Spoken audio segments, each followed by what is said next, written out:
నమస్తే అండి, welcome to my channel Vijay cooking blogs. ఈరోజు చింతపండు ప్రసాదం ఎలా చేయాలో చూద్దామండి. పులగరి కడాయి పెట్టేసుకొని స్టవ్ వెలిగించుకొని ఒక 2 స్పూన్స్ ఆయిల్ వేసుకుందాం. పులగరి చాలా టేస్టీగా ఉంటుంది, గుళ్ళో ప్రసాదం లాగే ఉంటుందండి. మీరు ఒకసారి ట్రై చేయండి. ఇప్పుడు ఆయిల్ వేడెక్కుతూ ఉంది.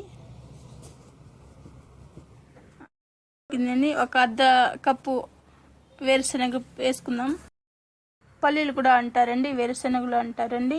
నేను వేరుశనగలు అంటున్నాను. గోల్డెన్ కలర్ వచ్చేదాకా వేయించుకుందామండి. గోల్డెన్ కలర్ వచ్చేసిందండి. ఇప్పుడు దాన్ని సపరేట్ పెట్టేసుకుందాం.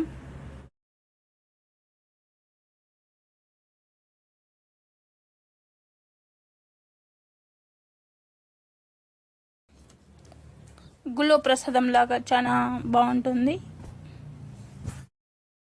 మనము కొద్దిగా వేడెక్కిన తర్వాత మీడియం పెట్టుకోవాలి. పచ్చిమిరపప్పు వేసుకుందామండి ఆయిల్తోనే.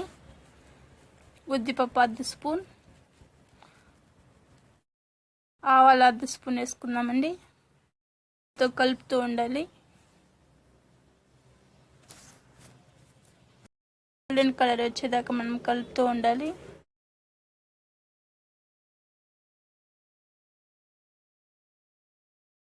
ఇప్పుడు ఎండుమిరపకాయలు 3, పచ్చిమిరపకాయలు 3 వేసుకుందాము.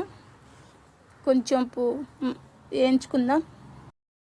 ఇది కూడా కొంచెం మగ్గిన తర్వాత మనము కొద్దిగా ఒక రెమ్మ కరివేపాకు వేసుకుందామండి. ఒక రెమ్మ కరివేపాకు వేసుకుందాం. ఇలా కలిపేసుకోవాలి. అంతా మిక్స్ అయ్యేలాగా కలిపేసుకోవాలి ఒకసారి. ఇది కలిపేసుకున్న తర్వాత మనం ఇప్పుడు 1 స్పూన్ పసుపు వేసుకుందామండి. ఇలా మిక్స్ చేసేసుకోవాలి, అన్నీ కలిసేలా కలుపుకోవాలి. ఇప్పుడు నిమ్మకాయ సైజుతో చింతపండు పులుసు చేసి పెట్టుకున్నాం కదండి, దాన్ని 1 కప్ యాడ్ చేసేసుకుందాం.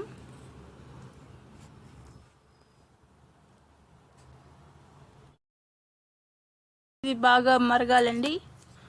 ఈ పచ్చి వాసనంతా పోయేదాకా బాగా గుజ్జులాగా తయారైతే అప్పుడు రైస్ యాడ్ చేసుకోవచ్చు. బాగా కాగాలండి. సాల్ట్ ఇప్పుడు 2 స్పూన్స్ వేసుకుందాం. వేసుకొని ఒకసారి అంతా కలిపేసుకుందాం. ఇప్పుడు అంతా ఒకసారి కలిపేసుకోవాలండి. సాల్ట్ వేసుకున్నాం కదా, అదంతా ఒకసారి కలిపేసుకుందాం.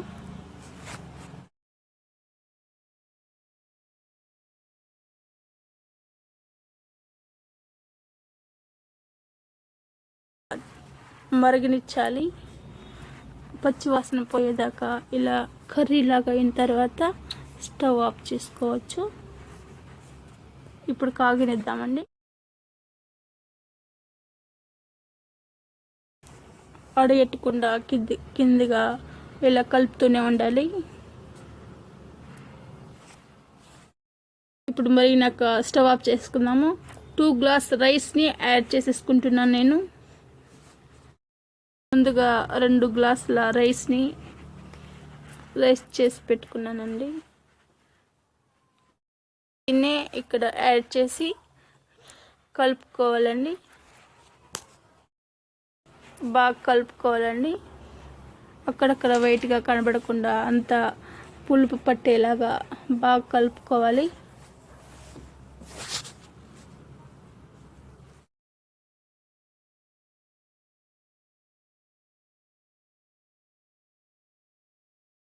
ఇప్పుడు బాగా కలిపేసుకోవాలండి. బాగా ఆ వైట్ రైస్ కనిపించకుండా మొత్తం పులుపు పట్టేలాగా ఇలా కలుపుకోవాలి. 10 నిమిషాలు కలుపుతూనే ఉండాలండి. ఇప్పుడు మనము వేయించుకున్న పల్లీలని యాడ్ చేసుకుందాం. ఇప్పుడు పల్లీలు యాడ్ చేసుకుని బాగా కలిపేసుకోవాలండి. వేరుశనగలు అక్కడక్కడ పళ్ళుకు తగులుతూ ఉంటే కమ్మగా ఉంటుంది.